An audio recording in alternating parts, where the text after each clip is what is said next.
Good morning, good afternoon, and good evening, wherever you might be, and welcome to Webinar Wednesday on today, the 4th of September, where our topic is the state of admission. My name is Aidan Crowley. I'm a university counsellor here at SJI International School in Singapore, and I'm also a member of the Communications Committee of the International ACAC. I'll be your moderator this evening. We have a superb panel of experts who will be sharing their insights momentarily. Couple of logistical things before we start. We'll be launching a series of polls through the webinar. If you will give those a moment to launch, we will collate the results and share those with you. You will also be able to pose questions to the panel, which again I will collate and share with them towards the end of the webinar. And lastly, our presentation will be stored on the website on the International ACAC should you miss anything. So without further ado, I'd like to hand over to Megan and the team can introduce themselves. Good morning from Omaha, Nebraska. My name is Megan Mankarian-Stem. I am the Director of International Enrollment at Creighton University. We really wanted to take this time to really reflect on the last year and everything that's happening, both in terms of trends and data, but other scenarios that are happening across the globe as well. So I'll let our other panelists introduce themselves. I'll go. Good morning, everyone. From Meadville, Pennsylvania, my name is Cornelis Zane, Vice President for Enrollment and Dean of Admissions at Allegheny College. Looking forward to this discussion today. Okay. And good afternoon from London. I'm Kristen Driesen, and I am a Senior Consultant at Advice London, which is a small independent consultancy working with students going to the US. And good afternoon from the Engineering and Design Institute in London. My name is Paul Chugon.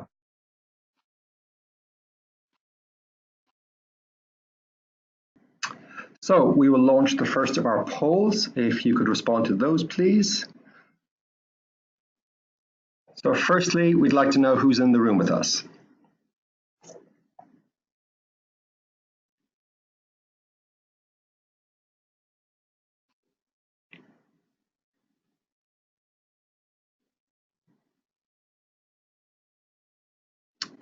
Okay, I'll close up there and share with the community. Okay, so it looks like almost 50% of us are counselors, almost 20% are university representatives, 24% independent, and 9% other. And secondly, if we can check what region you're all coming from.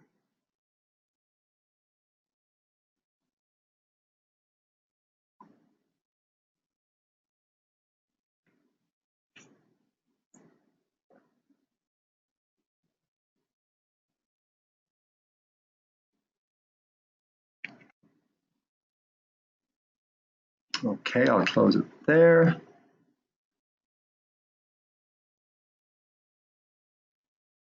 So it looks like 21% North America, large contingent in Europe, 35% also in Asia, 15% from Africa, and 3% in Central and South America. So a very widespread audience indeed. So with that, I would like to pass on to the panel, and if we can continue with the presentation, please.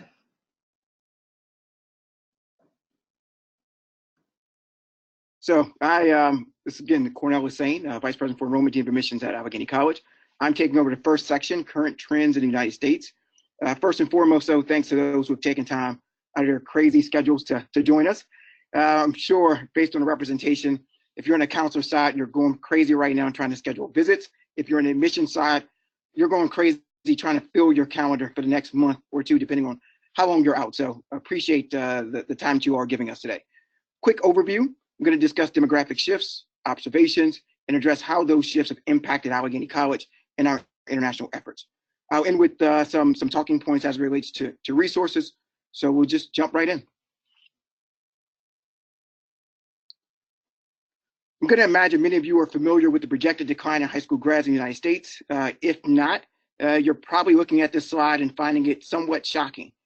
Without question, this is pretty staggering if you're sitting in a dean, director, or vice president's seat, recognizing that there's some pretty significant declines in the United States moving forward. What I like about this slide, in honesty, is that it not only projects through 2013 through 2025, but beyond that as well. And so when you look at 2013 to 2025, you'll see some areas for our top 10 states there's some level of growth. But once you get to 2025 to 2032, what's interesting is that all top 10 states are showing pretty significant declines, with a number close to or over 10% decline in high school graduates. When you think about that, no way around it, it's safe to say international recruitment efforts will increase. If you're sitting in a dean director role, recognizing that you've got to figure out where additional students are going to come from. And when you look at these declines overall, certainly a part of, I think, many efforts as we move forward. Next slide, please. Thank you. I think the data in a nutshell points to exactly why VPs and deans and directors in the U.S. are focusing more and more on international students, and why the competition will only become more fierce. As you look at this slide and the state variation in percent change for high school graduates, what's interesting and what you'll probably immediately point to is that, wait, there's not declines in every single state. However, I would point out that when you look at places like Idaho, Wyoming, North Dakota, South Dakota, those areas, while they are projecting increases, they're smaller numbers. And so if anyone is sitting out there saying, I'm going to put all of our recruitment efforts in that area in particular, they probably won't be in those seats for very long, to be completely honest.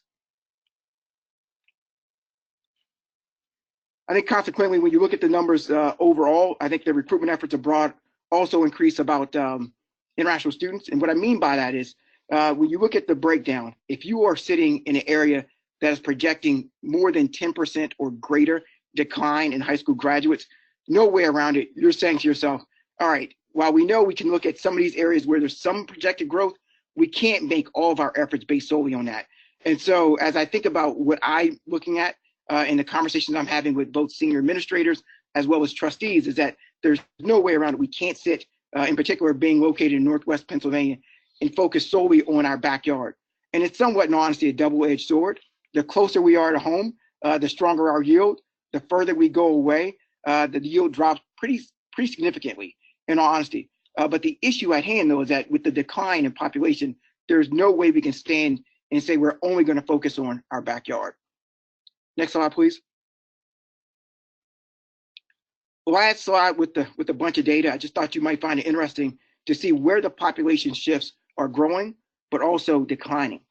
As a vice president, the same way we want to see more domestic diversity, the fact of the matter is we'd like to see more international diversity as well. And when I talk about international diversity, I'm not just talking about diversity in countries, but also diversity in socioeconomic background as well. And so one of the things I know we've done to have some level of success is we started adding or increasing our level of scholarship for international students, and recognizing that we want to see students who are coming from different socioeconomic backgrounds. And for us, if we're saying to ourselves, we want to prepare our students for the global market that we now live in, the only way to do that, in all honesty, is to enroll a first-year class that represents that global market. And so for us, that means making sure that we're recruiting international students coming from, one, again, a number of different countries, but also, just as important, students are coming from different socioeconomic backgrounds as well. It's worth noting, it's not just us. When you think about the number or the level of scholarships that's being offered to international students. And so while we're doing it, you'll notice that maybe 5-10 years ago, you may not have seen the level of scholarship being what it is today. And likewise, I'd argue there are now many schools offering levels of need-based aid to international students as well, to make sure they are diversifying the number of international students who are coming in. Next slide, please. Very briefly, additional observations, at least from my seat that I've seen over the past, we'll say 5 years. Increase in students who are first generation students, and what that has equated to would be fewer students who are visiting campus. And in part, in some ways, because there may not be the same level of wealth for those students to get to campus. In other cases, it just may not be, it may mean that these students just don't have the same level of guidance in talking about the importance of a campus visit. We've also seen increase in applications, which in some ways it sounds great, but in many instances that also means there's sometimes a hit on a yield as well. And so the last bullet you'll see there, we've also seen a number of increase in students who are double depositing. And so while we're seeing increase in applications, we're also seeing the amount of melt increasing over years. And for us, I think in some ways we've been able to push back on that with some additional strategies, i.e. increasing the number of students who are coming in to campus over the summer for summer orientation, but we've still seen a melt maybe a little bit higher than what we'd like here at Allegheny. Next slide, please. What can shift the outlook further? Certainly student access. So with the increased number of lower socioeconomic students, access has become much more front and center in the US, and is certainly top of mind, not only for senior administrators, but the level of conversation that's happening with faculty and staff as well has also increased. Competition, public 4 years continue to grow. And when I say that, it certainly seems like as you look at the Chronicle for Higher Education, inside higher ed, the number of publics that have seen not just growth, but in some cases record numbers of enrollment the past 2 or 3 years. I would say the extreme this cycle would be if you have not heard, Virginia Tech over enrolled by over 1,000. And so while you may be thinking, wait, did I say that correctly? Yes, they had an enrollment target in a over enrolled by 1,000, over 1,000. And so as we see that type of impact, fact of the matter is you're seeing small privates really take the brunt of those type of increases. And then state policies, if you're not familiar, with in some cases the level of decline in removing certain federal aid. I want to say maybe 2 years ago now, possibly 3, Perkins going away, as well as SEOG. You're also seeing more and more states now having conversations about initiatives to move towards free college. And when we talk about free college, typically the focus is on community college and really geared towards lower socioeconomic students. Next slide, please. And so the big question I think many have asked, with the level of challenges we're seeing in the United States, how did Allegheny College, small private located in Northwest Pennsylvania, in an area when if we think back to the one slide where I showed 10% increase or more in decline of high school graduates, we are in that region. Within 2 hours of say Pittsburgh, PA, Cleveland, Ohio, Buffalo, New York, as well as Ontario, Canada, we're right in the mix of seeing declines really projected for the next 10 years or so. And so for us, we've had to adapt. And I'm happy to say with that adaptation, we've seen success, not only with more national recognition, but also international as well. And so as you look at this slide, you'll see 41 states represented in our incoming class. You'll also see our top 10 states recognized right there in blue. But I would say just as important, we've also seen increases in our international populations as well. And so this past year, seeing 26 different countries represented in our first year class. And what I like most about that, to be completely honest, is diversity of those countries represented. And so in this last year or two, we've seen places like Kazakhstan, Liberia, Sudan, Vietnam, China, Canada, Australia, Middle East, and I would say my all-time favorite would be the kid who came from the island of Yap. If you're not familiar, like I wasn't at first when I received that phone call from a grandfather, my initial reaction was, all right, is this one of my buddies pranking me? Realized afterwards, nope, not a buddy pranking me. We actually enrolled a young man from the island of Yap, which is located in Micronesia. The first phone call I received from the grandmother, just to make sure the young man was going to be okay, was wanting to talk about the weather. And so she mentioned that the weather adjustment for him was 80 degrees year round. And jokingly, I made reference to, that sounds just like Meadville, Pennsylvania, all year round. And I realized after a few minutes that she thought I was serious.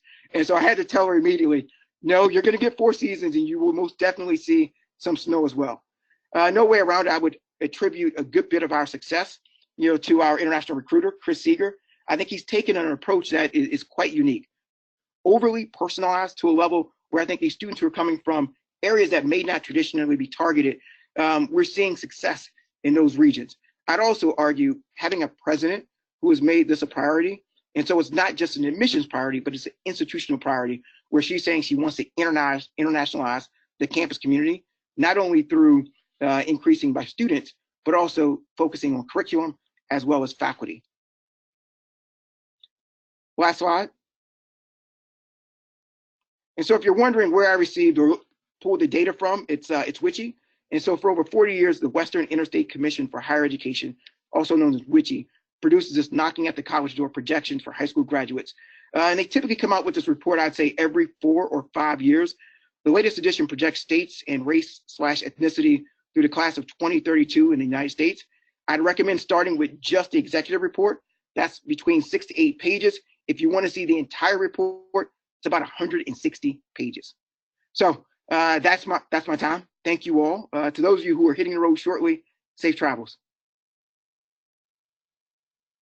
All right, thanks, Cornell. And all right, so thank you. So as we turn and look at this from the perspective of the counseling side, I'm going to take advantage of the 15 years that I've been in London, and in particular, looking at some of the trends that we've seen in the 6 years that I've been working in the independent capacity with families.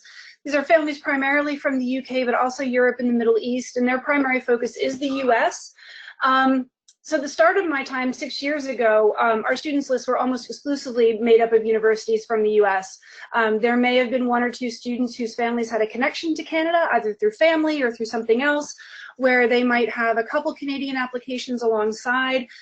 Very few of our students, though, even and especially those who are based in the UK, would be looking concurrently at other countries alongside their US applications. Now, 6 years later, and working with our group of students, we work with about 100 students every year. The main focus does remain to go to the US, but we're seeing far more students who are supplementing their American applications with those to other countries. Our Canadian application pool has really blossomed. That's the largest non-US group that we're seeing.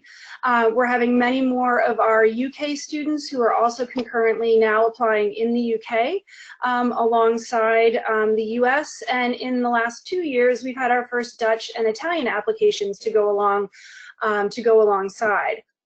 And so as we go into the next slide, we'd like to get a sense of whether the counseling folks who have joined us this morning, afternoon, are seeing similar kind of changes amongst their students' post-secondary plans. So we'll take a moment for that.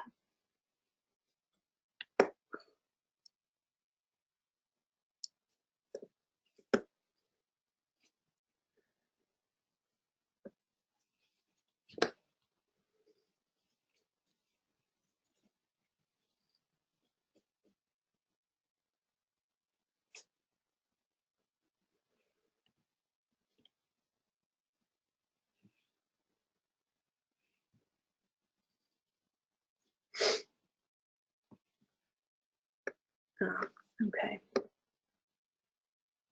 Great, thank you.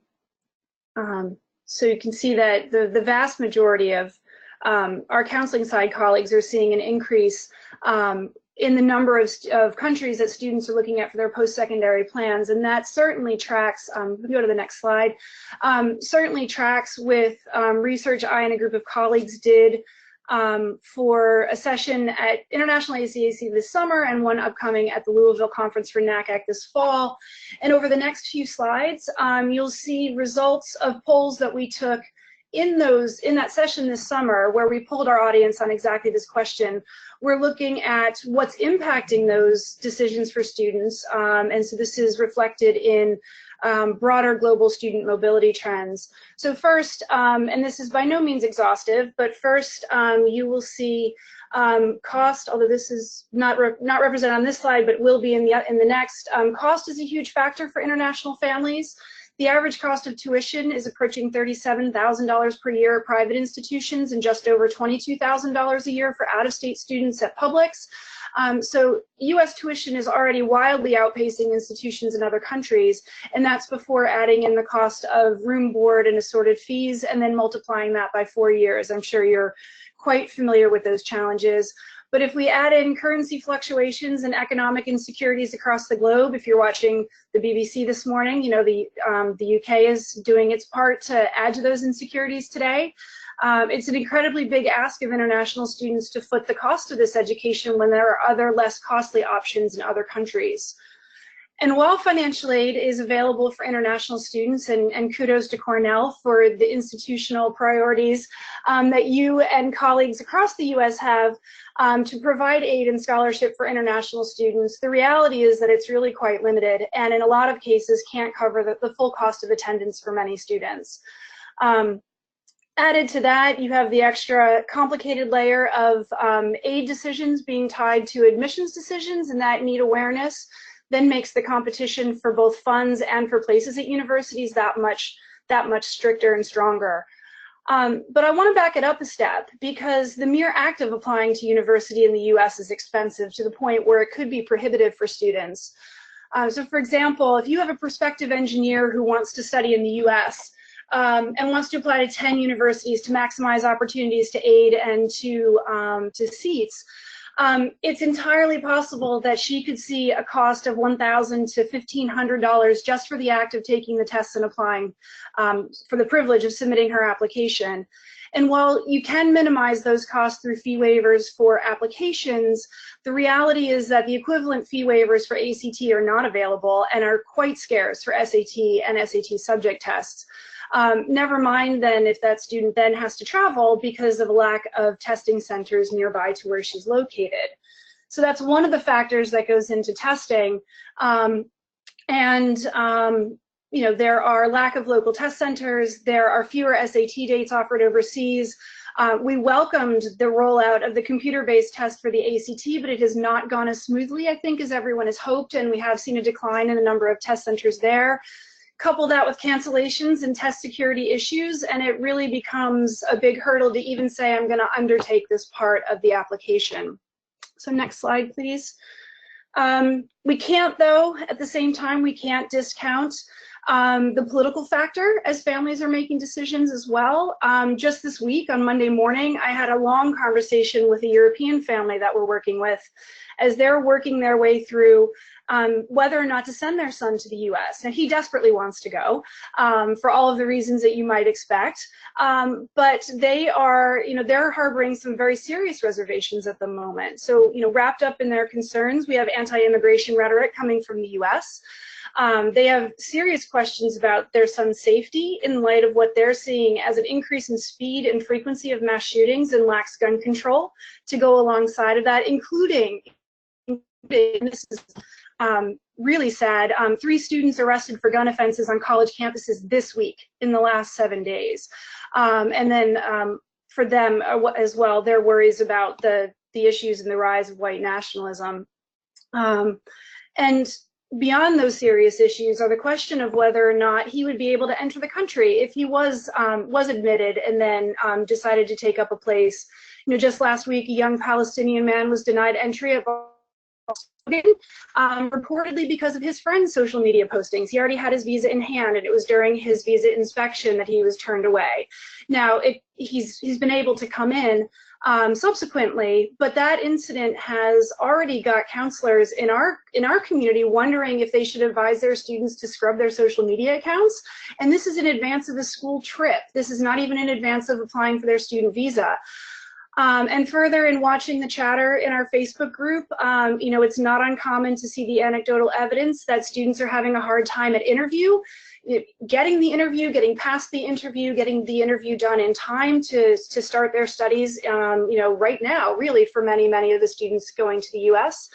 And then there are you know, questions around whether or not students would be able to get visas to extend their training for postgraduate study or for employment or for specialized training. Again, these are, you know, these are things that are of great concern as people are thinking about the US. It's important to note that while the overall number of students, international students coming to the US have been on a steady decline over the last few years, there is great nuance across that population. Some universities are holding steady. Some universities are seeing increases while others are seeing decreases. They're shouldering more of the load of that downturn. And students are becoming savvy consumers. We were chatting ahead of time that they're talking about return on investment. They're talking about, you know, these are 17-year-olds talking about return on investment. And last year, our great colleague John Wilkerson was asked in Rome whether his university was in a blue state or a red state. And so I think that speaks to kind of what kids are thinking about around this. Finally, I think, and no less importantly, there's questions of employment opportunities, the length of time needed to earn the degree, the lack of transparency in and the overall difficulty of the admissions process. All of these things are factoring into students and families' decision-making as they are considering where to go post-high school. But I promise it's not all gloom. So if we could have the next slide, please. Yep, so there is a bright side. So students now, though, international students in particular, have more choices than ever as they think about where to pursue their post-secondary education. These two slides, again, are from the summer session. You'll see on the left, so new non-US university visitors, a rise in many countries that are visiting, international students for the first time. Spain, the Netherlands, Canada, Australia, among others, are making a strong showing. And it's important to note that while they're seeing concordant rises in students' applications list, it's not just because they're capitalizing on the U.S. They're making kind of concerted, thoughtful decisions to go out and recruit more broadly than they have in the past. Some of these countries, like Canada and Germany, for example, are doing this with government support and with government goals in terms of increasing international student populations.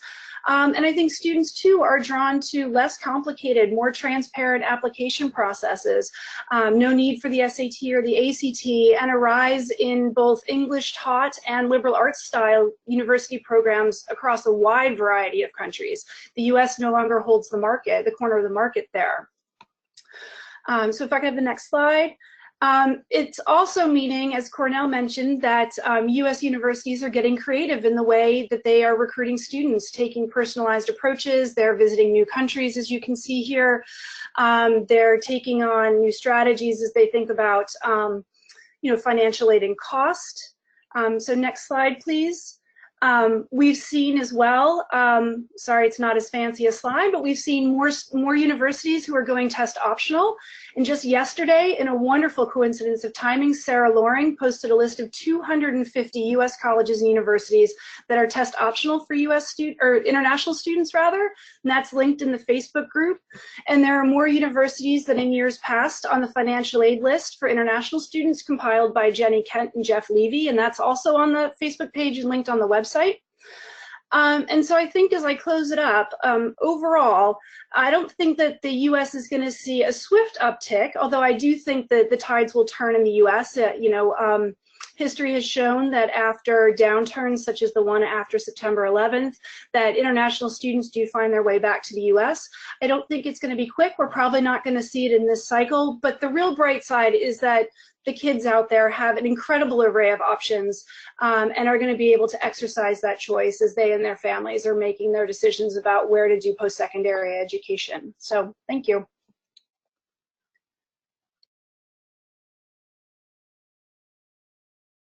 So greetings from the UK, where we're having a very interesting time politically. So this episode is brought to you by the number 20. So Brexit really does continue to dominate the political landscape in the UK, and that's creating a lot of instability for universities in a number of different domains, in student recruitment, particularly around European students, in terms of our European staff, and also in terms of our research collaborations with EU countries and EU universities. But also in terms of, we are having to think about supply chain to the university. So have we got enough, things to keep the university running? So most universities will have a Brexit contingency committee at the very highest level in the university. Obviously, it's also having an impact on the pound. So from those of you who can see the graph on the right-hand side there, over the last decade or so, we've moved from a period when we were almost $2 to the pound, and that's then moved on to at the time of the referendum 3 years ago, we were about $1.45 to the pound, and today we hit a new low, or at least a new recent low, being $1.2 to the pound. So, Kristin, I hope you've got your savings stored somewhere safely. But what this has meant is that the UK universities have actually become 20% cheaper compared with most of the rest of the world without actually doing anything. So as an attractive proposition with both 3-year degree programs at undergraduate level and I know this isn't the market so much for international ACAC, but is particularly crucial to many of the Russell Group universities in the UK, one-year master's programme. So we are seeing a huge amount of demand coming from overseas at the moment to the UK, irrespective of Brexit. The challenge for us is where that recruitment is coming from. So at my previous institution, when I was working as the Director of Admissions at King's, something like 90% of the international growth we were seeing was from one country and one country alone, and it doesn't take a genius to work that out. That was coming from China, and particularly for students who'd studied in a Chinese undergraduate context in China, who were then coming for a one-year master's program. Next slide, please. So this episode was also brought to you by the letter P. P stands for the word proroguing, which until 2 weeks ago didn't exist. It was something that was made up by one of our politicians. No, it has existed for a while, but literally no one knew what to prorogue was. So I would suggest you go and have a look at this online. But it means that our government at the moment is restricting the length of our parliament. But carrying on that political theme, the UK has actually confirmed that EU students can have UK equivalent fees for 2020 entry, but there's still no news for 2021, and I think it very unlikely that we will hear anything before next summer for those students, unless it is the case that it is a simple no, these students won't have access to it. There's also been a review in the UK, a government review around a proposal to drop the level of UK and indeed EU fees from £9,250 per year in England certainly, down to £7,500. This was a series of recommendations that have been presented to the government, but again, one of the challenges is that due to Brexit, pretty much very little else is being discussed in the political agenda, and there's simply no bandwidth for this, let alone the appetite to put this in. However, one of the things that's changed as a result of the recent political changes is that perhaps we have new hope for the reintroduction of post-study work visas in the UK. There's certainly nothing in place at the moment that says we will have these, but certainly Theresa May, who was perhaps the architect of the removal and continued removal of post-study work visas, with her term in office coming to an end, we may see that being reintroduced perhaps in the new parliament. This could be very exciting for the UK because frankly, when we're overseas, particularly in markets such as India, it is the sole thing that's seen as a significant detractor for the UK, and for the UK means we're losing out to Canada in particular. Next slide, please. So I thought it'd be good to have a poll to see on a scale of 0 to 10 whether you thought it was much harder, the same, or much easier for your students to get their visas this year.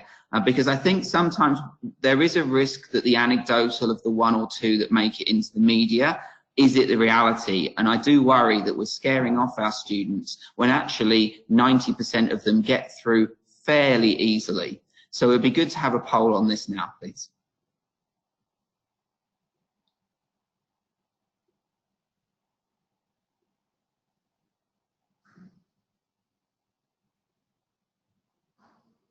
And we'll wait for the organizer to sum that up.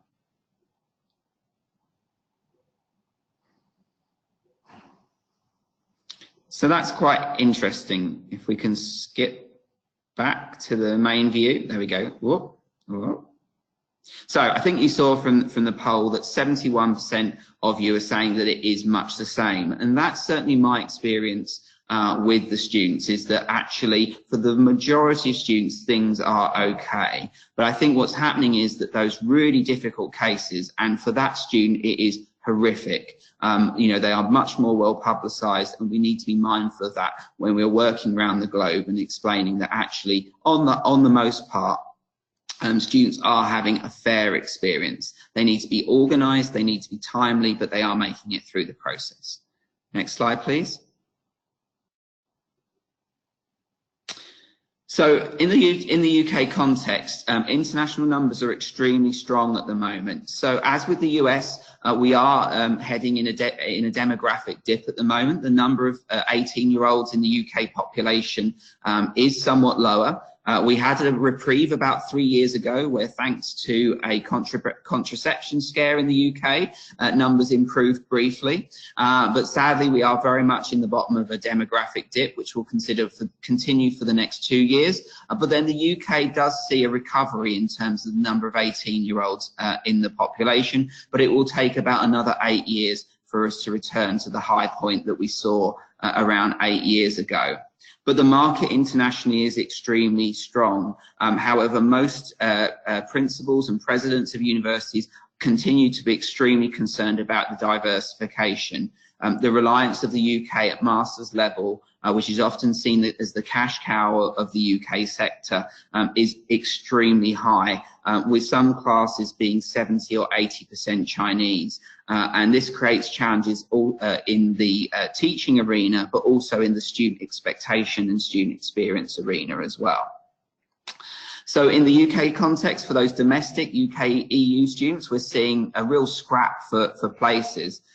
So you can see in the news article in the upper right here, clearing, which is the kind of end of cycle process. More and more universities are in the clearing process, and universities are becoming much more clever in some context of their offer in clearing.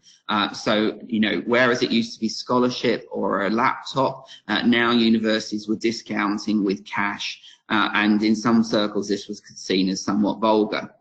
But the government in the UK is also keen to make sure that for our UK EU students that we're very diverse.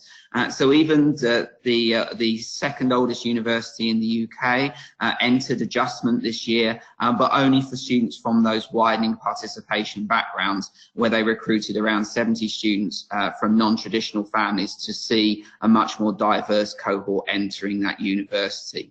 But this in itself caused some controversy, of course, because the sharp-elbowed middle classes were not pleased that this scheme was only available to certain individuals. Next slide, please. So the other thing we're seeing in the UK is a drive by the government to create marketisation and to liberalise the higher education sector. It used to be extremely difficult to set up a new institution in the UK with a huge amount of government bureaucracy, and the lead time was substantial, which meant the funding models were extremely challenging. But in the last few years, we've seen, and indeed the last couple of years, we've seen some really interesting entrants to the market. So I could start with UA92. For those of you who are a fan of football, this is named after the class of '92, which included some footballers who I don't know the names of. No, I do. You know, this is Ryan Giggs, Nicky Butt, and the Neville brothers and David Beckham have created their own university in the northwest of England, teaching mainly sort of predominantly business and IT programs. But really interestingly, I think for a lot of those students, they'll either study in the morning or in the afternoon, creating a much more flexible curriculum. Linked in with the University of Lancaster for those who are interested. We then have the LIS, the London Interdisciplinary School, perhaps and hopefully much more successfully moving into the space of the new College of the Humanities. But again, it's us snapping at the heels of the US university and offering a much more liberal and diverse curriculum. And they have their first cohort starting in 2020. And then we have others filling in some of the geographical gaps. In Milton Keynes and in Hereford, we have two new universities, MKU and NMIT, delivering new programs there. And indeed, my own institution. So I've moved across from King's to start up a university from scratch in the heart of London. And you can see me in one of our maker spaces. We'll be starting in 2021 entry. And the great and liberating thing about that is that you can avoid all the mistakes that you made at your previous institutions, implementing the right technology, the right systems, and really putting students at the heart of it from the very first day. So exciting times, but also blisteringly scary. Next slide. So I'll hand over to Meg. Thanks, Paul. So after going through some of these trends that we've seen for the last year or so, I want to touch on where do we go from here, especially in terms of recruitment and things that we're already seeing in the field. I do apologize. I just got back from South Asia about 48 hours ago and obviously picked up a little bit of a cold on the airplane. But I'm already one recruitment trip in 4 of this fall and have already seen some interesting changes and some growth of things that have happened over the last few years. I think in terms of being very US centric and looking at the increased competition, 5 years ago for a US institution, it was finding all of these other US institutions who are now competing for the same students. Many institutions were looking at international students as kind of the silver bullet to fixing their financial issues. And now as we're getting closer to our domestic population dropping, it's now how do we fill those seats? Although in the past couple of years, it's really turned into a global competition for students. We're seeing more and more institutions from Canada, from all over Europe, Hong Kong, Singapore, private institutions in India, China, all now really recruiting for the same number of students and at the same fairs. And I think in many ways this is good, but it also creates new challenges. It's great for students because it gives them more opportunities to possibly study in different curriculums or study different programs that maybe didn't exist before.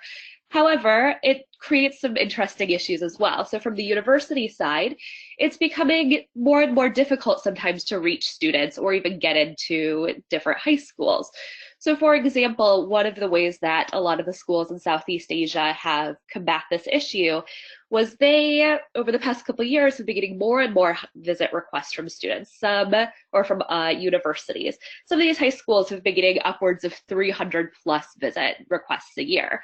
So now they've created a series of free fairs across the region, which makes it easy for universities who especially may have some budget constraints to hop from high school to high school, reach multiple high schools at one fair event, and really meet those students at one time. The other challenges with that is while it's great that it's a free fair and this one opportunity, you're now competing with possibly 180 other institutions at the same fair. So it also makes it challenging if you try to go visit those high schools not at these fair times. Many high schools are now either being very selective of which universities they are letting visit their students, as well as maybe only allowing visits to come in if you're in a group setting. They're no longer allowing just individual visits to take place. So, but from the student perspective and the counselor perspective, this makes sense. Students and counselors can only handle so many visits a year, and it's not fair to students to keep pulling them out of the classroom over and over when really they're at high school to get an education. And this is one of the support services that's offered. So as we continue this competition and over the next few years, really figuring out what is the best way to reach students. I think as well with the way that recruitment has been traditionally done over the last 20, 30 years, the model of having this fair setup is no longer working. Students are just bombarded with the same information from each institution, very similar pamphlets of information, of data, of pictures, and then they get on these email lists and they're just bombarded with emails. So looking at new ways to really reach students, make it no longer about the college fair setting necessarily, and look at doing more career-focused presentations, talking about, for those students who are interested, they think they want to be a doctor, and so they're going to come to the US thinking that they're going to go to medical school. But really sitting down and having a conversation with these groups of students talking about what careers really exist in the healthcare field. What are other opportunities that are out there? Maybe going into something like healthcare administration is going to be better in the long term for you than just thinking that you need to be a doctor. So really, with this increased competition from both sides of the desk, how do we help serve these students in a better way? So this also touched on my second point of changing the school visits. So instead of moving from the fair models into new models of reaching students. I think one of the biggest things that I've already seen this fall is safety intentions in travel. So For example, Hong Kong, we all know about the protests that are happening there. I did receive a BBC alert maybe about an hour ago saying that it sounds like some changes may be made and the tensions may start going away, which is great because I know personally I'm supposed to be there in about 3 weeks and it's something that's on my mind. I also flew through there about 2.5 weeks ago on a layover and had the concern of by the time my flight gets from Chicago to Hong Kong, am I even going to be able to land? And if I can, is my connecting flight even going to take off? Another issue we've already seen is with the tensions with India and Pakistan over Kashmir, as well as the airspace closure over Iran due to US tensions, and how is that causing issues for flights and flight costs. So for example, when I was booking my flights to South Asia in early July, flight cost from my typical path from Omaha to Delhi was over $2,200 US. This is over $1,000 more than I've ever paid in my life, and I've been to India about 15 times now. So with universities, especially in the US, and very finite budgets and budgets decreasing, what are we going to do about some of these travel tensions, and how do we fight this?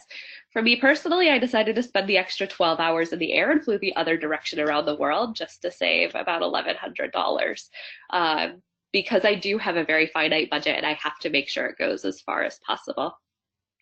And then this really goes on to my last point as well, is with a lot of institutions who are really putting the pressure on to maintain or increase the number of international students they have on campus, but are not increasing the budgets to really support the initiatives. What are we doing to get the best ROI and the maximum enrollments that we can?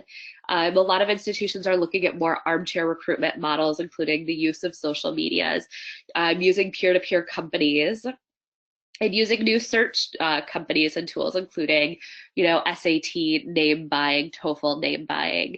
But really, how do we use all of these other opportunities and softwares from our office to really increase or maintain our international student numbers? Next slide, please. So for those of you who are on the university side and talking about some of the trends that we've talked about throughout this whole presentation, have some of these trends or issues started to make changes to your recruitment cycle for this year?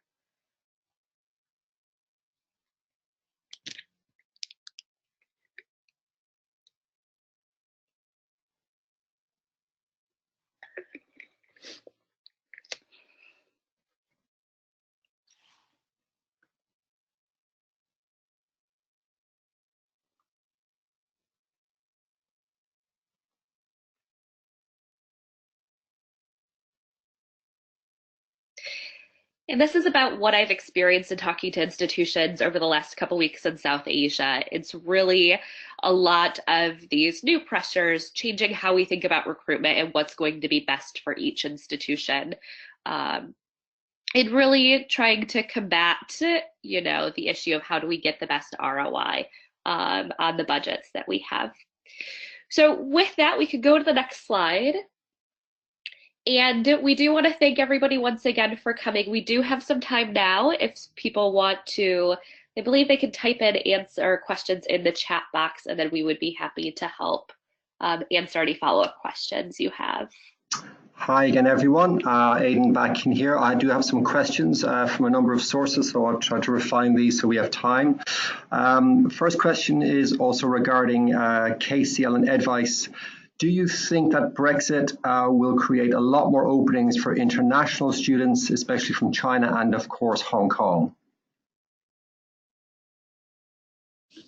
Well, I think certainly for the coming admissions round, I think it may not have so much of an impact because the EU students have been offered the equivalent of UK fees. I think for 2021 entry, it could have an impact. But I think, as I say, with the reference to China, it's about the diversity of the classroom that we're trying to achieve. And I'll agree with you on that, Paul. Okay, thank you. For Cornell, a question. It's actually about the three-pronged question. Could you share more about how Allegheny College is supporting English proficiency skills for this growing population? And is it also possible to share more about how you're preparing faculty and staff across campus to engage with international students? Yeah, so happy to address that. So first and foremost, when we started conversations about increasing our international population on campus, we actually increased the number of folks in our Office of International Education at the exact same time, and recognizing that if we're going to bring in additional international students, we have to support them in the same exact way. Our president, who actually just started, is from Rome, and part of our initiative is talking about how do we make sure our faculty are also prepared as we see increases in the number of international students. And so part of it is in some ways training, whether it's through, we do what we call Educational Resource Institute for our faculty before classes start. And there are a number of different sessions that our faculty can choose from. And in some cases, the focus is actually directly on international students or just diverse students in general. And lastly, as part of that, could you also comment on how has your international student program adapted? So in all honesty, the biggest adaptation was our international recruiter and really making that approach so personalized. And so instead of the general way where everyone's going to say maybe focus on China or larger markets, it was, you know what, let's change that. Let's change that strategy and think about areas that may not be top of mind for most institutions, but areas where we can actually go in and build strong relationships. And so again, this is where I give credit to our international recruiter in building that the right way. But in addition to that, creating models where it's not just about exchanging information via, old models of say via email. It's how do we have one-on-one conversations via, Google Hangouts, Zoom, or what have you, on a pretty extensive model. And so, some days, I'll see him starting with, a conversation at maybe 7 o'clock in the morning. And then I'm joining, a Google Hangout chat at 9, 10 o'clock at night with a group of students where I'm just jumping in for a few minutes. And so I think that personalized approach is not necessarily something that everyone can duplicate, but certainly we've done that at Allegheny College. That's great, thank you. I think we have time for one more. Again, it's kind of a double barrel question. Maybe a sense of over-reliance in the past on recruitment in China, selected Middle East countries, and almost kind of being addicted to that market, maybe because of the size. There's also a sense that the pool needs a lot more diversity. So could you comment on what is being done about this, or what you expect can be done about this? And that's to the panel.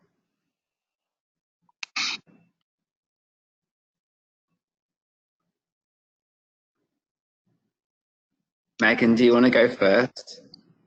Sure. So the approach that I've taken, and I will admit I'm a one-person office, so all of the travel that happens is what I do.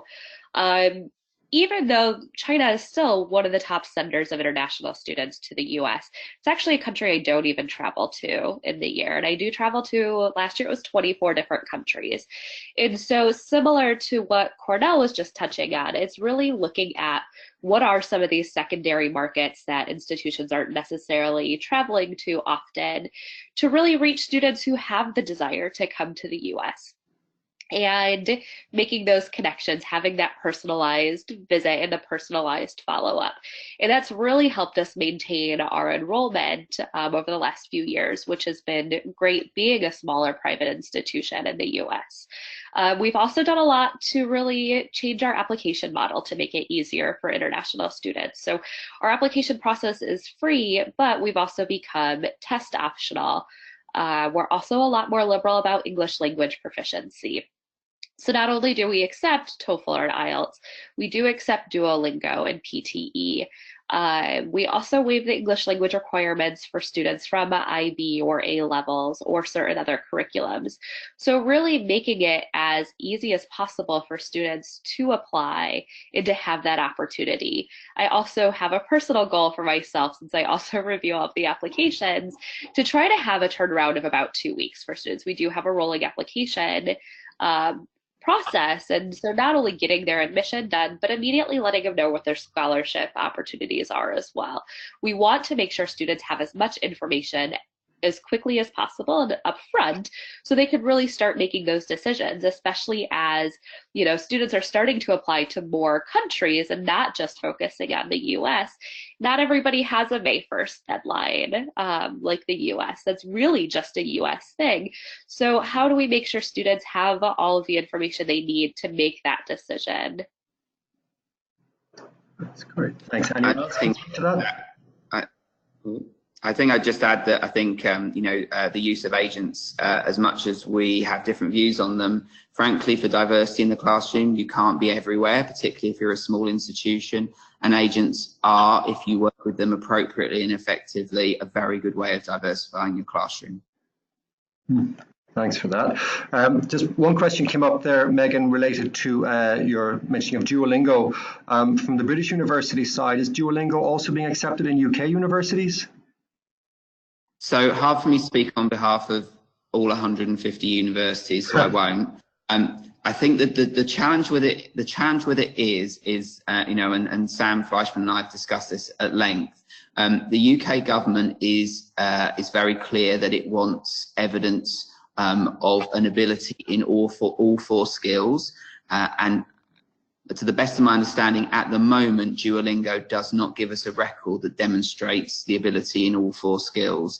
So universities that have a Tier 4 license have the ability to use Duolingo if they wanted to. The challenge is if someone came in and if the UKVI came in and did an audit, would we know whether Duolingo or a similar other product of that nature would effectively pass the audit? And we simply don't know if that's the case. So effectively, UK universities actually, and you know, in my old institution at King's, accepted the IB as proof of English language for most students. However, technically, it doesn't demonstrate all four skills. But given it's delivered in the UK and considered as a high prestige qualification, the universities tend to be prepared to take a risk. But you'll see this in GCSEs. So universities won't just accept any old English GCSE as being proof of English language provision. They want the one that demonstrates all four skills. So I think Duolingo, and being a Duolingo student myself, I think it's a really interesting product, and I'm very interested by the development. But I think unless we know that someone has passed the UK via audit, having had a Duolingo student being approved, the risk for some universities might be a little great at this stage. Sorry, that was a long answer. Oh, that's great. Thank you, Paul. One final one then. Thank you to everyone for sharing this information. This member would like to know how universities are increasing online resources to make information about their universities more accessible. Could anyone speak to that first, please? Sure. So one of the initiatives that I undertook about a year ago, a little over a year ago, was to really develop an ambassador program and use the software Unibuddy to connect potential students who come to our website directly with our current students, because they really are the best, really, for lack of a better word, they're the best like sellers of our institution. They could really talk about what their day-to-day life is like, what their classroom life is like, what it's like to live in the dorms. So having a software that directly helps connect students has been great, especially because there's several instances where I'll be at a school visit or a fair where students will ask me, oh, well, can you connect me to other international students in this program or from my country? Being a one-person office, when I am in the office for the few days, especially in the fall, I don't necessarily have time, nor do I necessarily remember to go back and connect those students. So being able to direct them to our website and say, here's a list of students, you can scroll through the list and select students that you want to text with and get immediate answers, and that's been great. All of our ambassadors that we have are student volunteers, and they do it because they really enjoy doing it and want to see more students coming from their home countries or for the programs that they're studying in. So it's really been a great opportunity for us to kind of find, you know, a cost-effective way to really connect students. That's great. Any other universities maybe answer that one, and then I think we'll finish there. I can jump in as well. And so I think for us, we've done something similar where we actually try to connect our current students with prospective students. So whether it's through the Google Hangouts or actually having students connect with students back at their high schools, it's worked quite well. We've also made some updates to our website to make sure that there are certain aspects of the website that are also in different languages to make it easier, not just for students, but in some cases, parents also. Fantastic. I think we're going to have to hold it there. We're about out of time, so I would really like to thank the panel for your insights and experiences. That was really informative. Thank you to our membership for some great questions and getting involved. There was one final question which relates to will these slides be available? And I'll just reiterate that all of our webinars are recorded and will be posted on the International ACAC website. So thank you to everyone. Really appreciate your time, and good morning, good afternoon, and good evening, wherever you might be. Thank you all. Thank you.